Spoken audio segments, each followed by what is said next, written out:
casos, ¿verdad? El teólogo y autor A.W. Tozer dijo, lo que viene a nuestra mente cuando pensamos en Dios es lo más importante de nosotros. ¿Por qué?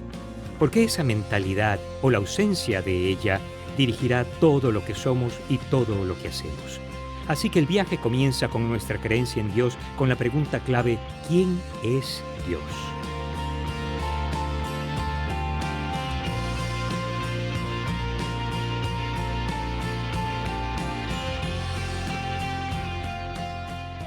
Las primeras palabras de la Biblia declaran, en el principio Dios.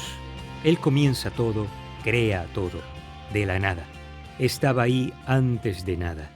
Esta es una interesante observación. La Biblia no siente la obligación de defender la existencia de Dios. Esta se asume. Al leer la Biblia, apenas encontrarás a una sola persona que batalle por creer que hay un Dios. El salmista David llegó al extremo de escribir, dice el necio en su corazón que no hay Dios. ¿Es realmente tan obvio? David dice, sí lo es, levanta la vista. Salmos 19 lo expresa de este modo. Los cielos cuentan la gloria de Dios, el firmamento proclama la obra de sus manos. Un día comparte al otro la noticia, una noche a la otra se lo hace saber.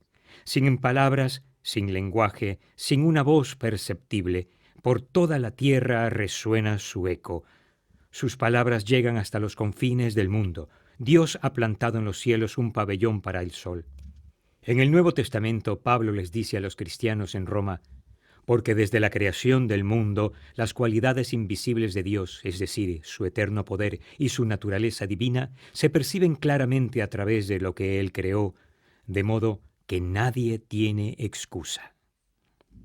Tengo un amigo que no asiste a la iglesia y no se consideraría cristiano, pero tiene un pasatiempo fascinante, la astrofotografía.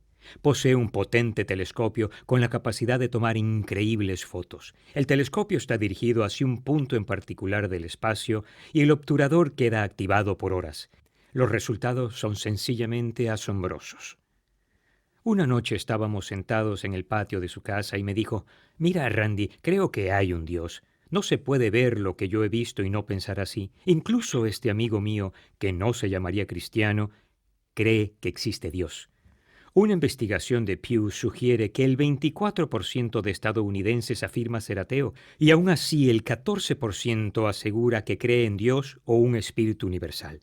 En verdad no estoy seguro de que haya un gran porcentaje de personas en el mundo que sean ateas, dispuestas a decir con gran confianza y fe, no existe un Dios. La pregunta fundamental que la Biblia aborda en el Antiguo y el Nuevo Testamento no es ¿hay un Dios?, sino ¿quién es el Dios verdadero? Elías retó a los profetas de Baal a una confrontación para comprobar que Dios mostraría ser el único y verdadero. Yahvé, el nombre de Dios en el Antiguo Testamento, fue el gran ganador. Antes de que Josué muriera, reunió a los hijos de Israel y los desafió a escoger, retroceder y adorar a los dioses de sus ancestros, a un dios llamado Quemos, o elegir a Yahvé, pero decidan. Josué fue el primero en declarar su lealtad. Dijo, en cuanto a mí y mi familia, serviremos al Señor. He aquí algo que mi amigo dijo y considero que es una afirmación justa e intelectualmente sincera. Creo en Dios, pero no estoy seguro de que Jesús sea la revelación de Dios.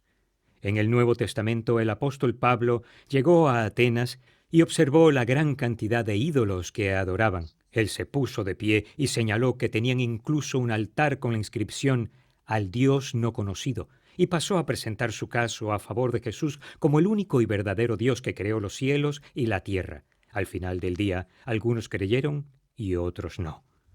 La idea clave que se pide a los cristianos que acepten como verdad es: creo que el Dios de la Biblia es el único Dios verdadero, Padre, Hijo y Espíritu Santo. Ahora, esta es una declaración acerca de Dios que es muy única de la fe cristiana. Existe solo un Dios verdadero, pero está compuesto por 3 personas. Eso es impresionante, ¿verdad? Pero es importante entenderlo. En la historia, estudiantes de las Escrituras han intentado encontrar cómo describir esto en un lenguaje comprensible. La descripción más común: Dios es 3 personas que comparten un ser. Cuando pienses en una persona, piensa en ti. Yo, Randy Frazee, soy una persona. Cuando pienses en un ser, piensa en algo fuera de ti que alberga a varios, en este caso tres, juntas como una sola. Existe una imagen que me ha ayudado a entender. Imagina a tres personas juntas dentro de un aro de hula hoop. Sí, ese anillo plástico que requiere movimiento de caderas para darle vueltas, algo que yo nunca he podido lograr. La unicidad de Dios se encuentra en el hula hoop, pero hay tres personas distintas y reconocibles en el interior. Cada una conlleva la idea completa de Dios.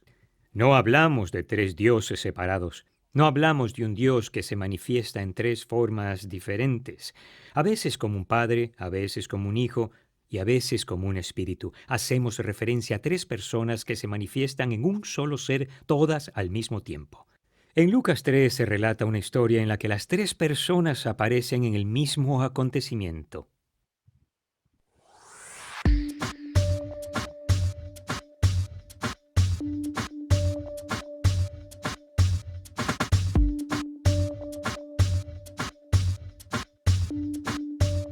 Por muchos años, los antiguos israelitas vivieron bajo el control de otras naciones.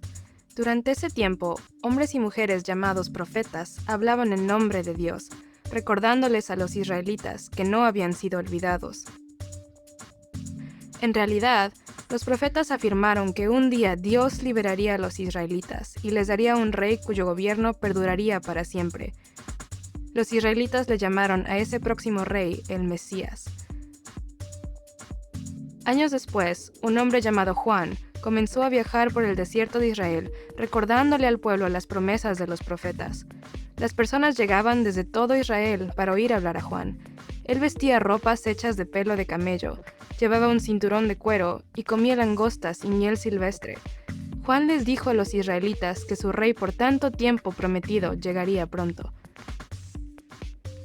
Sin embargo, les explicó que debían prepararse para su llegada, alejándose de sus pecados y regresando a Dios.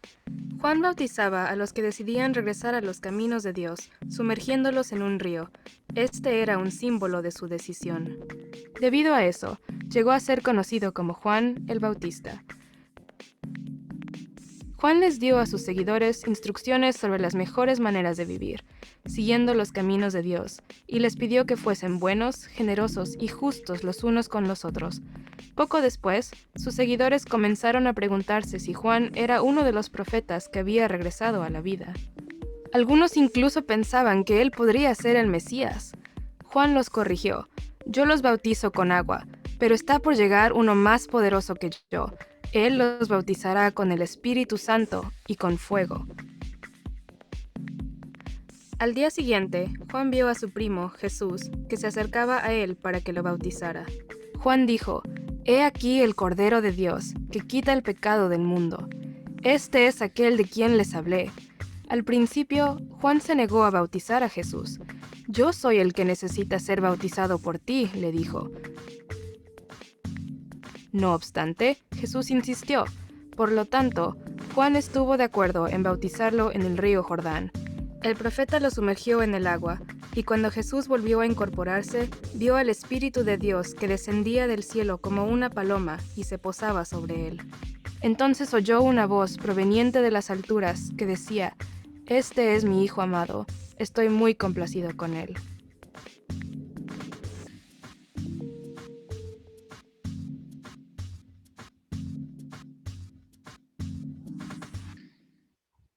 ¿Reconociste a las tres personas?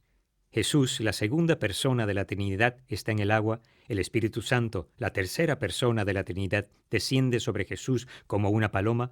El Padre, la primera persona de la Trinidad, le habla desde el cielo al Hijo. Las tres personas de la Trinidad están en la obra de redención. Lo mismo ocurre en la cruz y en la resurrección. Así como el Padre, el Hijo y el Espíritu Santo existen como tres personas separadas y contenidas en un ser, también fuimos creados para existir como individuos que viven en comunidad. Dios, Padre, Hijo y Espíritu Santo son una comunidad perfecta. Él quiere lo mismo para nosotros, por lo que debemos observar y aprender de ellos cómo tratarnos. He aquí un versículo clave sencillo para memorizar que nos ayudará a recordar la importancia de la comunidad. Pablo está terminando una carta a la iglesia corintia y ofrece esta bendición. Que la gracia del Señor Jesucristo, el amor de Dios y la comunión del Espíritu Santo sean con todos ustedes.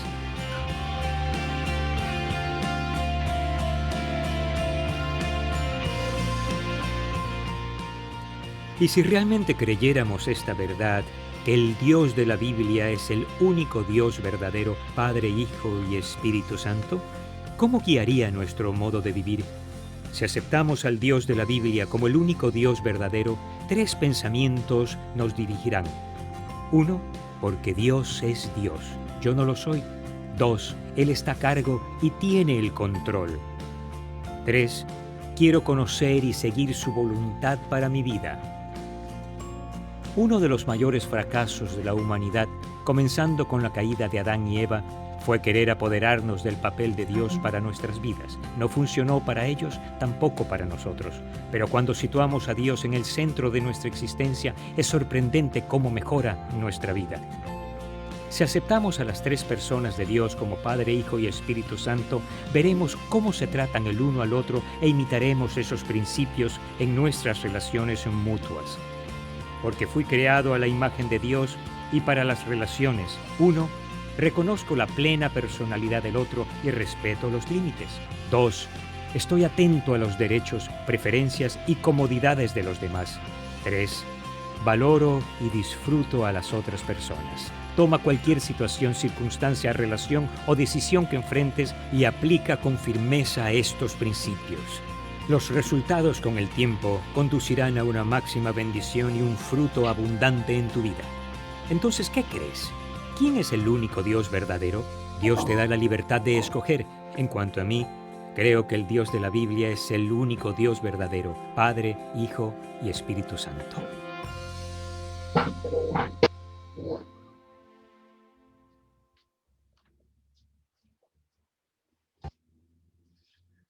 Muy bien, en este video de introducción hemos podido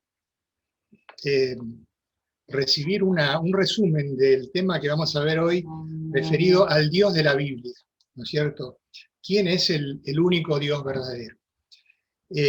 Habrán notado que en la introducción varias veces repitió el pastor que la Biblia no trata de explicar la existencia de Dios, ni de probar la existencia de Dios, ni da argumentos sobre la existencia de Dios, sino que directamente lo presenta a Dios actuando, y a través de lo que nos dice la Biblia podemos ver lo que Dios es y cómo actúa.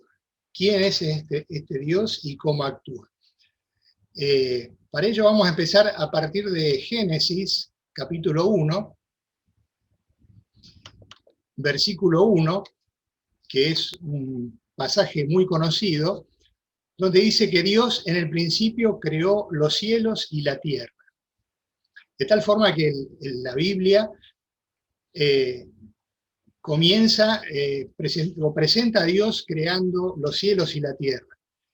Creando de la nada, ¿no es cierto? Creando con el poder de su palabra, ¿no es cierto?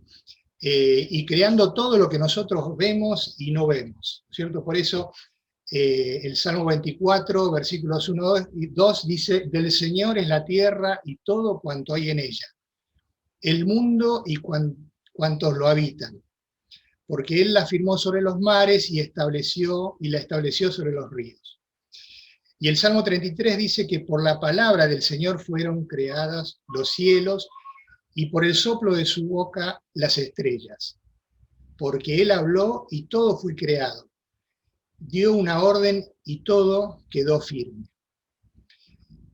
Estos primeros textos de la Biblia nos hablan de un Dios creador, ¿no es cierto?, desde la nada, y toda su obra, según describe Génesis, fue perfecta, fue buena, ¿no es cierto? Y si vemos el orden de la creación, vemos que Dios crea los cielos y la tierra, y describe todo Génesis, todas las partes que Dios fue creando, hasta que la parte final de la creación, el clímax, el propósito final de la creación fue la creación del hombre. En Génesis 1:27 dice Y Dios creó al ser humano a su imagen, lo creó a imagen de Dios, hombre y mujer los creó. Y esto nos da la idea de que todo lo que Dios creó antes fue una preparación para esta última creación, que es la creación del hombre, ¿no es cierto? Donde aparece algo distintivo, que el hombre fue creado a su imagen, entendiendo que la imagen que nosotros tenemos de Dios es la imagen moral de Dios, ¿no es cierto? Nosotros distinguimos a través de nuestra conciencia lo que está bien y lo que está mal, ¿no es cierto? Porque tenemos esa imagen de Dios. También en esa imagen podemos ver nuestra parte física, que fue creada por Dios, y también nuestra imagen espiritual, ¿no es cierto? Dios nos dio una parte espiritual, ¿no es cierto?, que no se ve, ¿no es cierto?, pero que sí la identifica personalmente con un alma. Cada uno de nosotros tenemos un alma. De tal forma que toda la creación de Dios, ¿no es cierto?, nos da una idea de que este Dios que nos hizo es un Dios todopoderoso. Es un Dios que creó sin ninguna limitación, ¿no es cierto? En Job capítulo 42 dice: yo sé bien que tú lo puedes todo, que no es posible frustrar ninguno de tus planes. Y a lo largo de la Biblia podemos ver cómo Dios actuó en forma milagrosa, o en forma a veces no milagrosa, pero guiando la historia del hombre, guiando la historia del pueblo de Israel, guiando los acontecimientos de la historia, con gran poder, ¿no es cierto? Al leer los pasajes de la Biblia donde habla del poder de Dios, podemos reflexionar sobre que muchas veces nosotros no somos conscientes o no nos tomamos el tiempo para meditar en este gran poder de Dios, y a veces nosotros mismos no lo minimizamos o no nos damos cuenta de que realmente Dios hace cosas, ¿no es cierto?, que son milagrosas, ¿no es cierto?, o sobrenaturales, y aún las cosas naturales están dirigidas con sabiduría por Él, ¿no es cierto?, como la salida diaria del sol, el paso de las estaciones, todas son cosas que son controladas por Dios. Lo otro que la Biblia nos dice sobre Dios es que Dios es justo. El Salmo 145 dice: el Señor es justo en todos sus caminos y bondadoso en todas sus obras. Y realmente vemos en la Biblia muchos ejemplos de la justicia de Dios.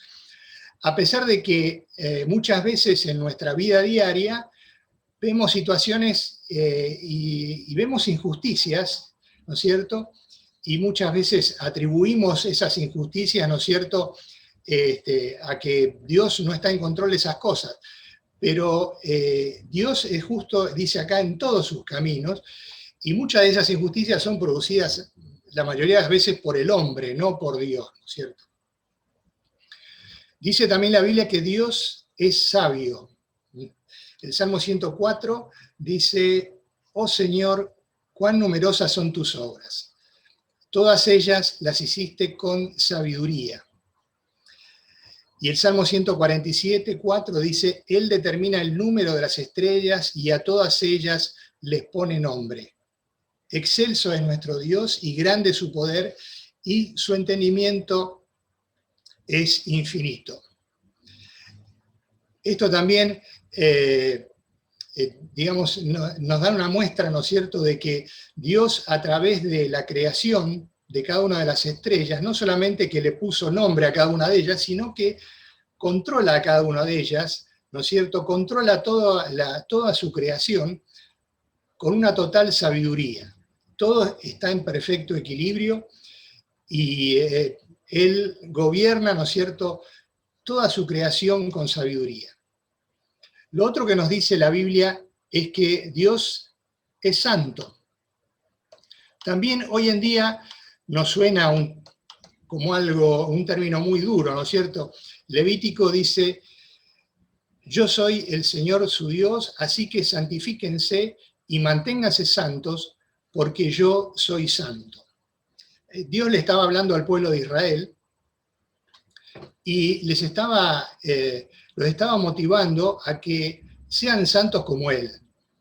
Obviamente el pueblo de Israel fue elegido con una finalidad, y era anunciar que este único Dios verdadero, ¿no es cierto?, el creador de todo el universo, era el verdadero Dios, y la forma, ¿no es cierto?, de certificar esa grandeza de Dios era que su pueblo fuera santo, que fuera distinto, que fuera un pueblo, ¿no es cierto?, que realmente diera testimonio de esa santidad de Dios. Por lo cual, Dios es totalmente santo y nos invita a nosotros, ¿no es cierto?, a seguir su camino, a ser de esa misma forma, porque somos creados a imagen de Él. Pero lo otro que nos dice la Biblia es que Dios es misericordioso. El Salmo 145 dice: el Señor es clemente y compasivo, lento para la ira y grande en amor. El Señor es bueno con todos, Él se compadece de toda su creación. Unido con el punto anterior, a pesar de que estamos lejos de ser santos, el Señor valora nuestra actitud, ¿no es cierto? Y si recurrimos a Él con humildad de espíritu, ¿no es cierto?, y buscando su perdón y su comprensión, dice la Biblia que Él es clemente y compasivo, es misericordioso, nos entiende y es comprensivo con nosotros y con toda la creación, ¿no es cierto? Esto se repite a lo largo de todo el Antiguo Testamento y del Nuevo Testamento. Lo otro que podemos observar de la acción de Dios es que Dios es creador y sustentador. Dios continuamente está sustentando a su creación. Cuando Pablo tiene que predicar la obra de Jesús, estando en Atenas, en el medio de una ciudad totalmente pagana, que estaba totalmente, digamos, entregada a la idolatría, se va a un lugar que se llama el Areópago, un lugar donde había religiosos, había artistas, había literatos, filósofos, y allí comienza su predicación tratando de explicarles quién es el Dios de la Biblia, ¿no es cierto? Y entonces parte de una observación que él hace en la ciudad de Atenas. Dice: ciudadanos atenienses, observo que ustedes son sumamente religiosos en todo lo que hacen. En realidad eran religiosos y también un poco supersticiosos. Dice Pablo: al pasar y fijarme en sus lugares sagrados, encontré incluso un altar con esta inscripción: a un Dios desconocido. Pues bien, eso que ustedes adoran como algo desconocido es lo que yo les anuncio. El Dios que hizo el mundo y todo lo que hay en él es Señor del cielo y de la tierra, y no vive en templos construidos por hombres, puesto que en él vivimos, nos movemos y existimos, como algunos de sus propios poetas griegos han dicho: de él somos descendientes. En Grecia había una multitud de dioses y el pueblo griego también era supersticioso y pensaba que si hubiesen olvidado de rendir culto a algún dios que ellos no hubieran conocido todavía, podrían tener alguna mala retribución, algún castigo, ¿no es cierto? Por lo cual, aparte de la gran cantidad de dioses que ellos tenían, hacen un altar con esta inscripción: a un Dios desconocido. Y Pablo les dice: bueno, ese Dios que ustedes no conocen, ¿no es cierto?, al que no le rinden culto, ¿no es cierto?, no está en ninguno de estos templos que ustedes tienen, y es el Dios verdadero, el Dios que hizo el mundo y todo lo que hay en él.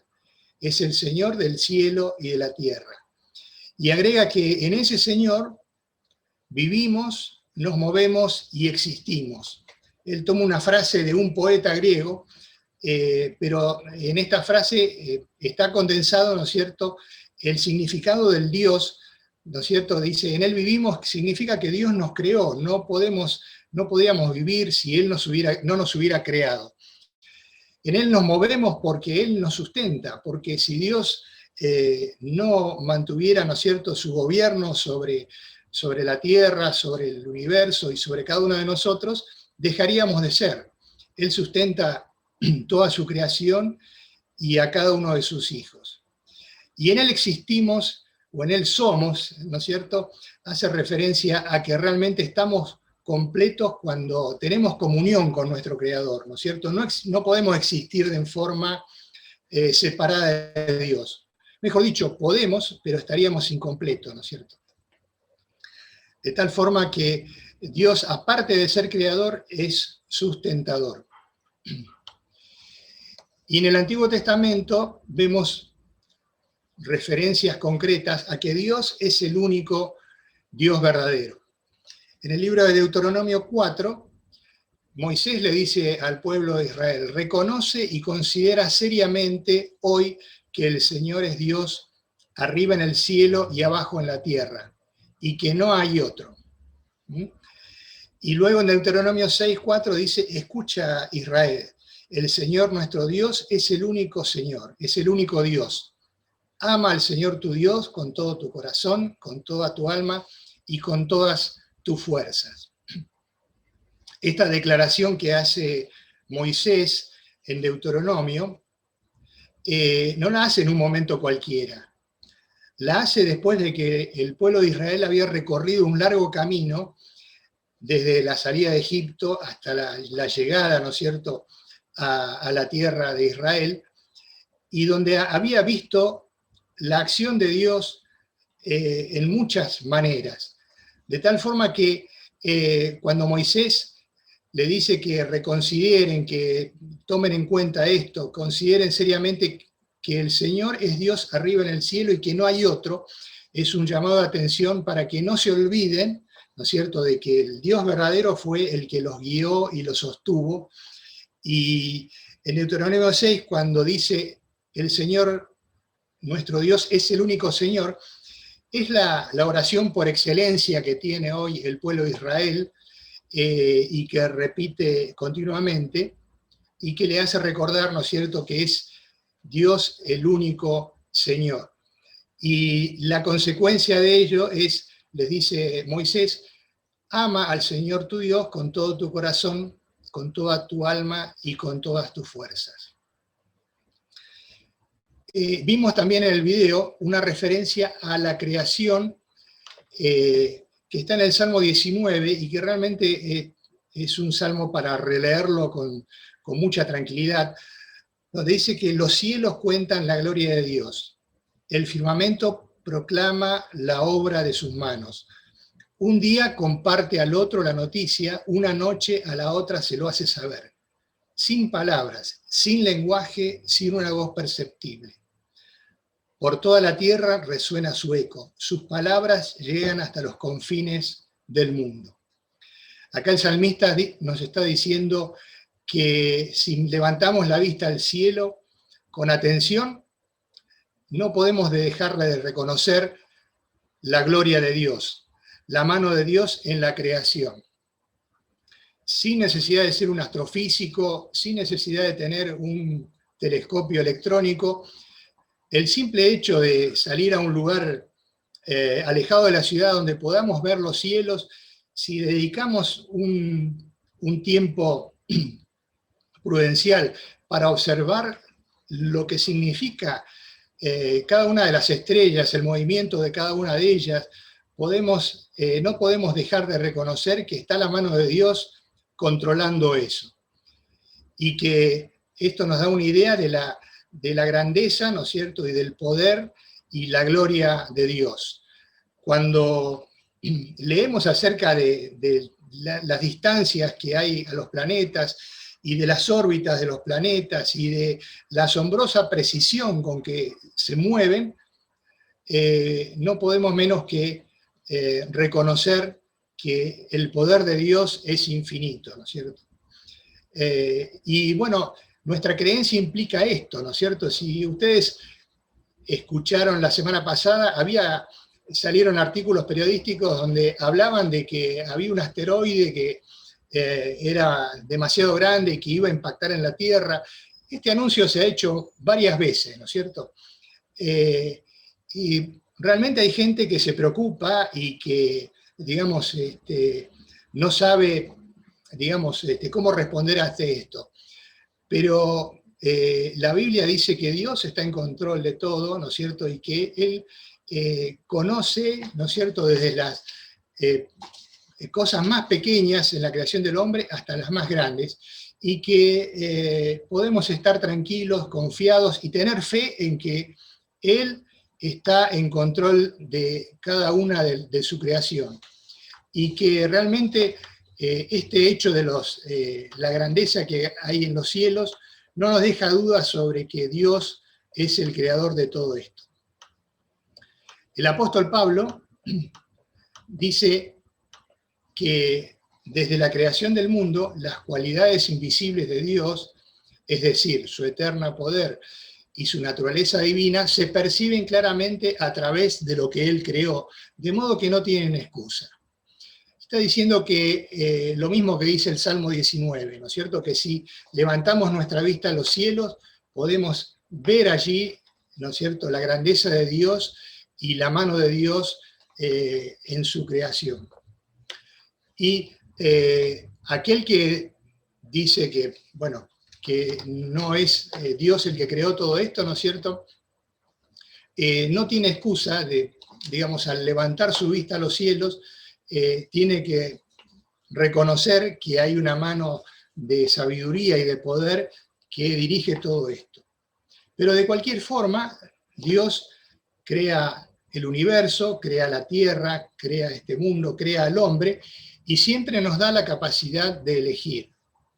En el libro de Josué, capítulo 24, Josué ya se está despidiendo, ¿no es cierto?, en sus últimos días de vida, después de haber pasado pruebas muy importantes, después de haber conquistado toda la tierra del actual Israel, le dice al pueblo de Israel: pero si a ustedes les parece mal servir al Señor, Dios, elijan ustedes mismos a quiénes van a servir, a los dioses que sirvieron sus antepasados al otro lado del río Éufrates, o a los dioses de los amorreos, en cuya tierra ustedes ahora habitan. Por mi parte, mi familia y yo serviremos al Señor Dios. Esta declaración de Josué la hace, como les decía, al final de sus vidas, después de haber visto la mano de Dios y después de haber comprobado, ¿no es cierto?, cómo Dios los había acompañado, no sé, los había guiado y había estado con ellos, de tal forma que Josué no tiene dudas, y él y con su familia eligen servir al verdadero Dios.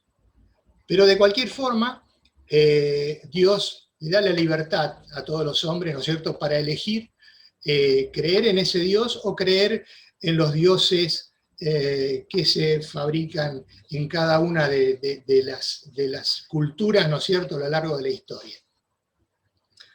Ahora, una cosa interesante del Dios de la Biblia es que Dios es Dios Padre, Dios Hijo y Dios Espíritu Santo.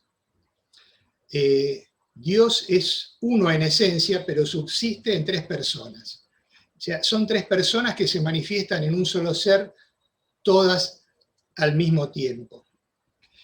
En este caso, los teólogos han encontrado una palabra para definir esto que llaman Trinidad, y se han esforzado de muchas formas para explicar esta realidad. Pero si vamos a la Biblia tampoco argumenta a favor ni trata de explicar demasiado sobre cómo es esta Trinidad, sino que describe a cada uno de los integrantes de la Trinidad, describe la acción de Dios Padre, Dios Hijo y Dios Espíritu Santo, y nos dice a nosotros de qué forma trabajan en favor nuestro. Desde el comienzo de la Biblia, en Génesis 1:26, dijo Dios, hagamos al ser humano a nuestra imagen y semejanza, que tenga dominio sobre los peces del mar, sobre las aves del cielo, sobre los animales domésticos, sobre los animales salvajes y sobre todos los reptiles que se arrastran por el suelo. Y en esta palabra hagamos nos da a entender que estaba presente allí Dios el Padre, Dios el Hijo y Dios Espíritu Santo. De la misma forma que, como vimos en la introducción, cuando aparece Jesús en la tierra de Galilea y es bautizado por Juan el Bautista, en ese momento tan importante donde comienza su ministerio, Mateo 3 nos dice: tan pronto como Jesús fue bautizado, subió del agua. En este momento se abrió el cielo y él vio al Espíritu de Dios bajar como una paloma y posarse sobre él. Y una voz del cielo decía: este es mi Hijo amado, estoy muy complacido con él. De tal forma que al comienzo del ministerio de Jesús ya vemos a las tres personas, ¿no es cierto?, actuando, ¿no es cierto?, Dios hablando desde el cielo, diciendo: este es mi Hijo amado, estoy muy complacido con él. La Biblia describe cada una de las personas, ¿no es cierto?, de diferentes maneras. Por ejemplo, en el libro de Hechos habla sobre la persona del Espíritu Santo, ¿no es cierto? Hechos capítulo 5 dice: Ananías le reclamó Pedro: ¿cómo es posible que Satanás haya llenado tu corazón para que le mintieras al Espíritu Santo y te quedaras con parte del dinero que recibiste por el terreno? ¿Acaso no era tuyo antes de venderlo? Y una vez vendido, ¿no estaba el dinero en tu poder? ¿Cómo se te ocurrió hacer esto? No has mentido a los hombres, sino a Dios. De tal forma que Pedro está diciendo, ¿no es cierto?, que le había mentido al Espíritu Santo y que le había mentido a Dios, le había mentido a las tres personas, ¿no es cierto?, de la Trinidad. Y de esta misma forma, ¿no es cierto?, hay varios pasajes que hacen referencia a la persona del Espíritu Santo, ¿no es cierto? Pablo dice: no contristen al Espíritu Santo, no lo entristezcan, ¿no es cierto?, debido a la forma en que se comporta. Compórtense de tal forma que no lo defrauden, que no lo entristezcan al Espíritu Santo.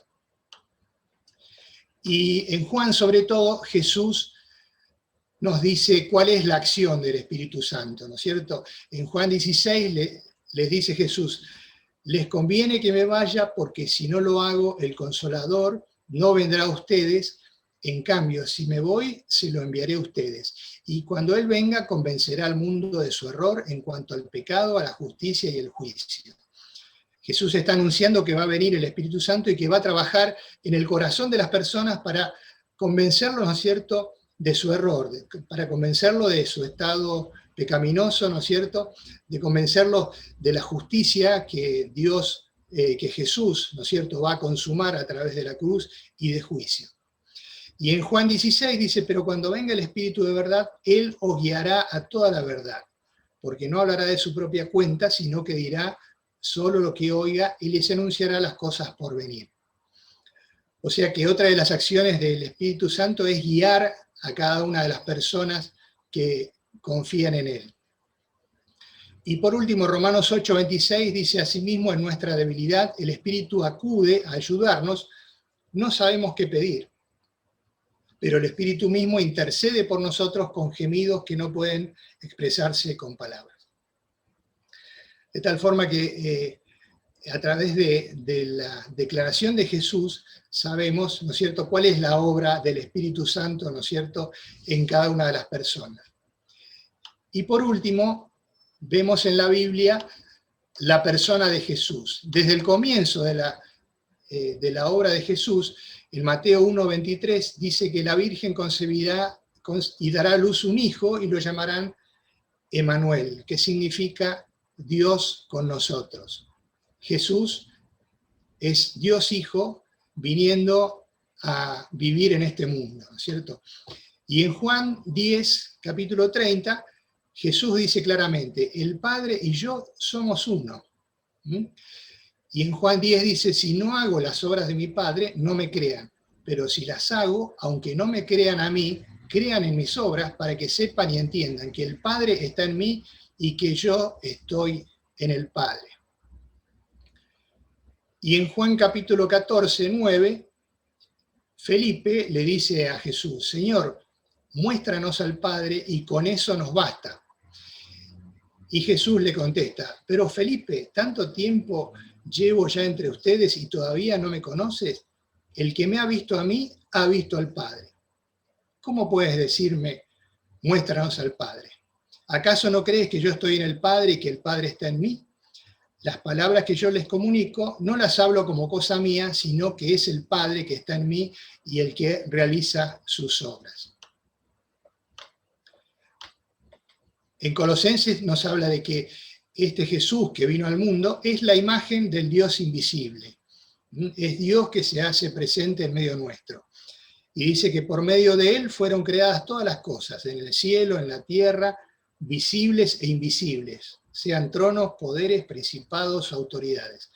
Todo ha sido creado por medio de Él y para Él.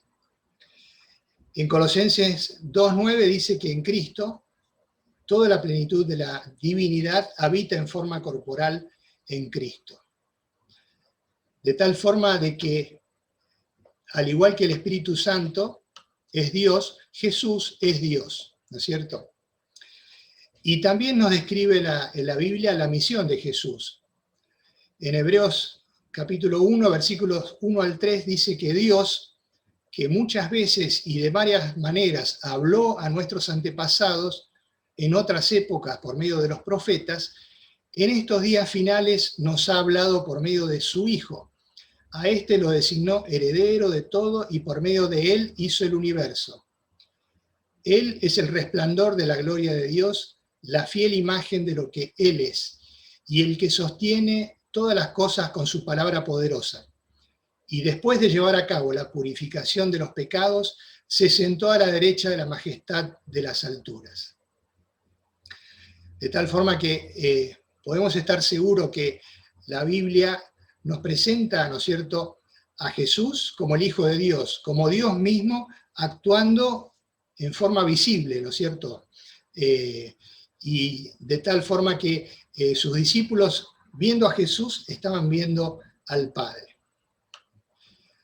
Todo esto nos presenta, ¿no es cierto?, a Dios Padre, Dios Hijo, Dios Espíritu, trabajando en forma conjunta, en forma armónica, ¿no es cierto?, para llevar a cabo los planes de Dios y en favor nuestro, ¿no es cierto? Hay una total armonía desde la creación hasta nuestros días en todo lo que la Biblia dice y describe sobre Dios.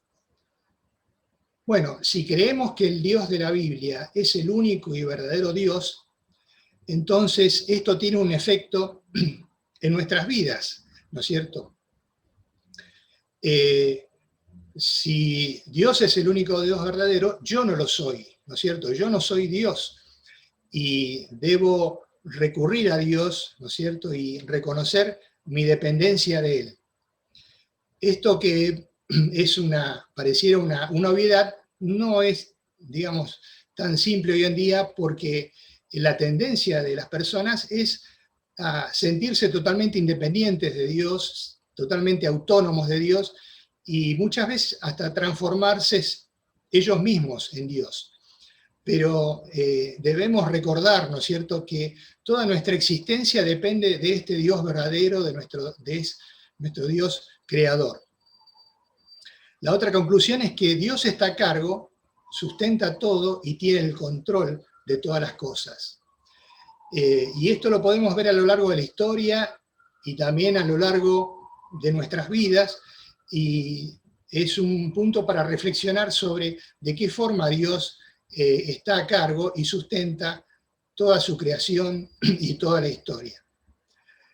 Y con la certeza de que Dios tiene el control y que maneja la historia, mi única respuesta ante este Dios es conocerlo más y seguir su voluntad para mi vida. Esto es lo que debería provocar en nosotros esta creencia, ¿no es cierto? Un deseo de conocer más a Dios, ¿no es cierto?